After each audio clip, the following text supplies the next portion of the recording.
மிக நீண்ட காலத்திற்கு முன் செழிப்பான மலர்களால் சூழப்பட்ட ஒரு அழகான பூந்தோட்டத்தில் சிறிய குளம் ஒன்று இருந்தது. அந்த குளத்தில் ஒளி வீசும் பொன் மீன்கள் வாழ்ந்தன. பகலில் அவை சாதாரண மீன்களைப் போலவே அமைதியாக நீந்தும். ஆனால் இரவு வந்தால் அவை வானவில் போல மிளிரும் ஒளியில் மந்திரமான ஒரு இனிய பாடலை பாடத் தொடங்கும். அவற்றின் குரல் கேட்கும்போது குளத்தின் தண்ணீர் அலை போல் நடனமாடும். மலர்களும் தங்கள் இதழ்களை மெதுவாக திறந்து ஒளிரும். அந்த பாடலில் இருந்த மாய சக்தி பூந்தோட்டத்துக்கு அமைதியையும் மகிழ்ச்சியையும் தரும். ஒரு நாள் அந்த மந்திர சக்தி பற்றி கடலின் ஆழத்தில் வாழும் ஒரு தீய மந்திரவாதி அறிந்து கொண்டான். இரவு நேரத்தில் இருட்டைச் சுற்றி கொண்டு அவன் பூந்தோட்டத்துக்கு வந்து குளத்தை கருப்பு புகையால் மூட முயன்றான்.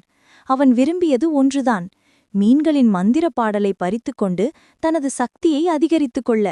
ஆனால் அந்த நேரத்தில் அங்கு விளையாடி வந்த சிறிய குழந்தைகள் அந்த அசாதாரண இருட்டை கவனித்தனர். அவர்களுக்கு மீன்களை பாதுகாக்க வேண்டும் என்பதற்காக பெரிதாக எதுவும் செய்யத் தெரியாதிருந்தாலும் அவர்கள் ஒரே ஒரு பெரிய செயலை செய்தனர்.